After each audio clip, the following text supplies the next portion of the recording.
Chief engineer meeting में सारे engineering team को हिदायत दे रहे थे। नहीं, मुझे दर्शकों की सीट के सामने एक भी खंबा नहीं चाहिए। मुझे एक ऐसा डिजाइन लाकर दो जिसमें छत बिना खंभों से खड़ी रहे। वहां पर खेल को 1,32,000 लोग देखने वाले हैं और मैं नहीं चाहता कि उनके व्यू लाइन में एक भी खंबा आने से एक भी बंदे को देखने में प्रॉब्लम हो। और डिजाइन की दूसरी खासियत ये होनी चाहिए कि जब नाइट मैचेस हो तो लाइटिंग के कारण खिलाड़ियों की परछाई नहीं दिखनी चाहिए। डिजाइन के लिए आपके पास सिर्फ 15 दिन का समय है। मीटिंग बर्खास्त। दुनिया के बिगेस्ट स्टेडियम की छत बिना खंभों के कैसे बनी, किस मटेरियल से उसे बनाया गया और उसमें क्या तकनीक लगाई गई, स्पेन से लाई गई लाइटनिंग को किस तरह से अरेंज किया गया जिससे खिलाड़ियों की परछाई ही ना बने। दोस्तों, आज अपने इस एपिसोड में हम आपको biggest cricket stadium Narendra Modi cricket stadium के बारे में कुछ ऐसे फैक्ट्स बताएंगे जो शायद ही आपको मालूम हो। तो आइए शुरू करते हैं ये शानदार एपिसोड। 3600 काम करने वाले वर्कर जब लगातार 38 महीनों तक काम करते हैं तो जन्म होता है वर्ल्ड्स बिगेस्ट क्रिकेट स्टेडियम का। स्टेडियम बना कहाँ है? दोस्तों, हमारा ये स्टेडियम अहमदाबाद के उस पुराने स्टेडियम की जगह पर ही बना है जो कि अहमदाबाद में एक जगह मोटेरा पर स्थित है। स्टेडियम का अपना खुद का 30 साल पुराना इतिहास है। दोस्तों, गुजरात क्रिकेट बोर्ड ने देखा कि स्टेडियम को रिनोवेट करने का समय आ गया है और इसे नए सिरे से बनाने का फैसला लिया गया। पुराने स्टेडियम को तोड़ने का काम शुरू हुआ, लेकिन यहाँ पर Gujarat state board new stadium बनाने का काम किसी ऐसे टीम को देना चाहते थे जो इस लायक होती और ये जिम्मेदारी सौंपी गई L&T कंपनी को। दोस्तों, L&T कंपनी किसी पहचान की मोहताज नहीं है। उन्होंने इंडिया के अलावा बाहर भी कई कंस्ट्रक्शंस किए हैं जिसमें लोटस टेम्पल और स्टेच्यू ऑफ लिबर्टी शामिल है। लेकिन अब की बार उनका काम शायद कुछ कठिन हो क्योंकि इनके पास टाइम सिर्फ 3 साल 2 महीने का टाइम है। L&T ने विशाल प्रोजेक्ट को शुरू किया और ऑस्ट्रेलिया से डिजाइन इंजीनियर पुलिस को बुलाया गया जिनके जिम में क्रिकेट स्टेडियम का डिजाइन दिया गया। मिस्टर एंड्रू जोन्स नामक डिजाइनर अपनी पूरी मेंटल योग्यता के साथ में इसका डिजाइन बनाने में लगे हुए हैं और इनका दिमाग अटका है सिर्फ 2 सवालों पर, एक बिना खंभों की छत और दूसरा लाइट से परछाई ना बनना। पहले सवाल का जवाब और डिजाइन तो उन्हें मिल गया और उन्होंने विशेष खंभों को लगाने का फैसला किया जो कि स्टेडियम के पीछे की तरफ लगेंगे। एंड्रू जोन्स ने स्टेडियम का डिजाइन फाइनल किया जिसमें कुल 4 फुल साइज ड्रेसिंग रूम है। दोस्तों, मीडिया और स्पेशल ब्रॉडकास्टिंग के लिए स्पेशल एंक्लोजर, एक ऐसा नेट प्रैक्टिस एरिया जहां पर एयर कंडीशन एटमॉस्फेयर हो। लेकिन इस सुपर डिजाइन को लिमिटेड टाइम में खत्म करना था। एक क्रिकेट स्टेडियम में 1,32,000 लोगों को बैठाया जा रहा था जो कि एक समस्या बन चुकी थी। सीट लगाई कैसी जाएंगी और आखिर इसका डिजाइन इंजीनियर के दिमाग में आ ही गया। उन्होंने एक ऐसा स्ट्रक्चर बनाया जिससे सीट के ऊपर एक और बालकनी बनाकर उसमें भी सीट लगा दी जाएगी। नीचे 55,000 और ऊपर 77,000 सीट्स लगा दी गई। एंड्रू जोन्स के सामने डिजाइनिंग की एक और समस्या तैयार खड़ी थी दोस्तों, और ये समस्या जितनी सुनने में लगती थी उससे कहीं ज्यादा बड़ी थी। स्टेडियम के वेस्टर्न साइड में एक पुरातन मंदिर है जिसमें कि पूजा करने वालों का लगातार तांता लगा रहता है और स्टेडियम के कंस्ट्रक्शन वर्क के दरमियान और स्टेडियम के कंस्ट्रक्शन होने के बाद भी श्रद्धालुओं को किसी तरह की अड़चन नहीं आनी चाहिए। यही वो चुनौती थी और ईश्वर की कृपा से इसका समाधान भी मिल गया। ठीक ऐसा डिजाइन जिसमें ना तो श्रद्धालुओं को ही अपनी श्रद्धा भक्ति में पाने की प्रॉब्लम होगी और ना ही स्टेडियम के डिजाइन में कोई ड्रॉ स्टिक चेंज करना पड़ेगा। अब एंड्रू जोन्स चाहते थे कि स्टेडियम में बैठे हुए दर्शकों के सामने पूरा का पूरा मैदान क्रिस्टल क्लियर साफ दिखना चाहिए और अगर वहां पर खंबे लगाते जाए तो दर्शकों को परेशानी होती है। इसका सोल्यूशन भी उन्हें मिल ही गया। उन्होंने वाई शेप के खंभों को स्टेडियम के बाहर की तरफ लगाने का फैसला किया जो कि अंदर से स्टेडियम की छत को भी सपोर्ट करने में सक्षम रहते हैं। 5 महीनों का समय निकल गया और स्टेडियम को डिजाइन करने वाली टीम के हाथ में क्या है? इन लोगों ने एक ऐसा डिजाइन तैयार कर लिया है जो कि इस स्टेडियम को बनाएगा स्पेशल स्टेडियम।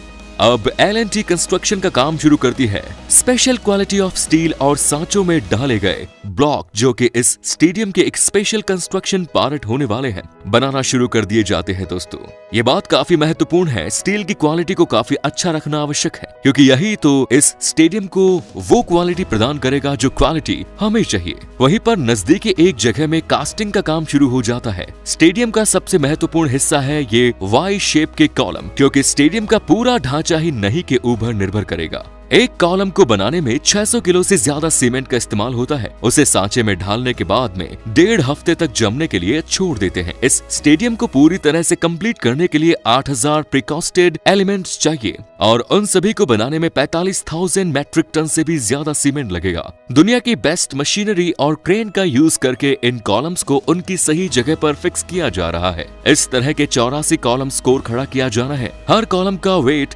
280 टन है जो कि स्टेच्यू ऑफ लिबर्टी से भी ज्यादा है। ये कॉलम 30 मीटर ऊंचे मतलब कि किसी 10 मंजिला बिल्डिंग को चुनौती देने की हैसियत रखते हैं। इंजीनियर अपना बेस्ट देने की कोशिश कर रहे हैं। जैसा कि हम सभी जानते हैं कि अहमदाबाद सिस्मिक जोन में आता है और यहाँ पर एक विनाशकारी भूकंप पहले भी आ चुका है। इसलिए इस स्टेडियम को पहले से ही इस बात को ध्यान में रखकर बनाया जा रहा है ताकि भूकंप से भी कोई नुकसान न हो सके। तकरीबन 1 साल का समय गुजर चुका है और सारे के सारे कॉलम अपनी जगह पर लगने के साथ में कुछ सीटिंग स्ट्रक्चर को भी कॉलम्स के ऊपर कर दिया गया है।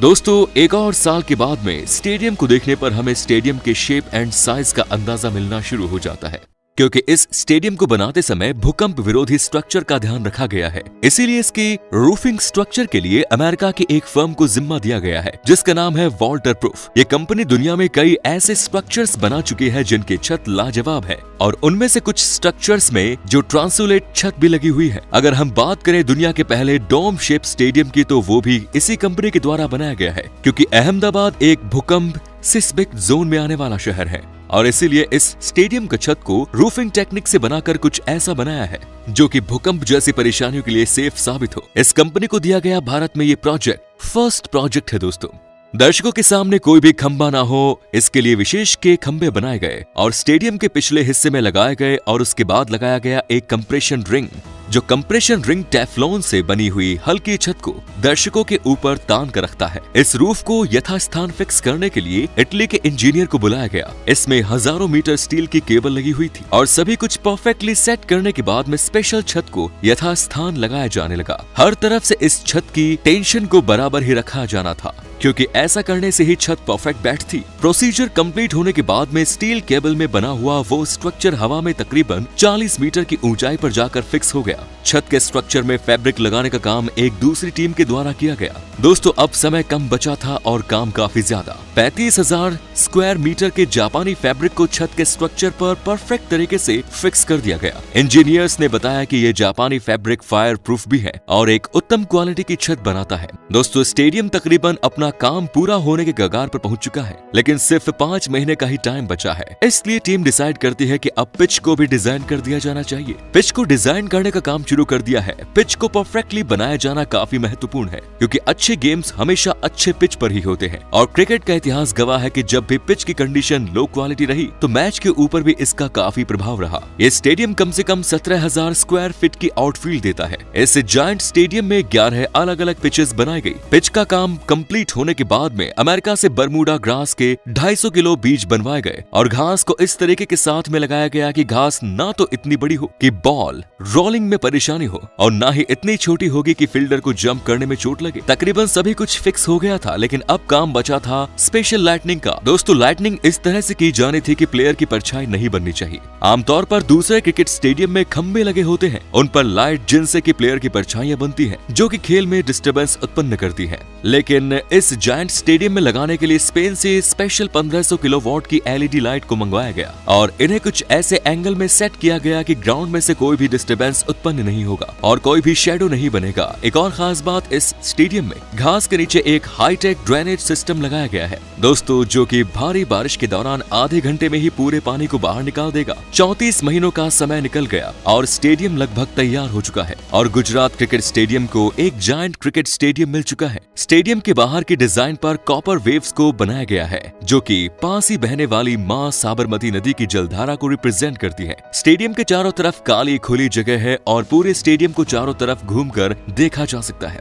यह आश्चर्यजनक मॉडर्न मार्बल स्टेडियम बनकर तैयार हो गया है और इसका उद्घाटन किया हमारे महामहिम राष्ट्रपति श्री रामनाथ कोविंद जी के द्वारा। हमने आपको स्टेडियम की सारी तकनीकी बारीकियों से अवगत कराया। दोस्तों, आपको इसकी किस खूबी ने इम्प्रेस किया है हमें कमेंट्स में जरूर बताएं। उम्मीद है आपको हमारा एक्सप्लेनेशन पसंद आया होगा। अगले वीडियो में आपसे फिर मुलाकात होगी, तब तक के लिए जय हिंद, जय भारत, वंदे मातरम।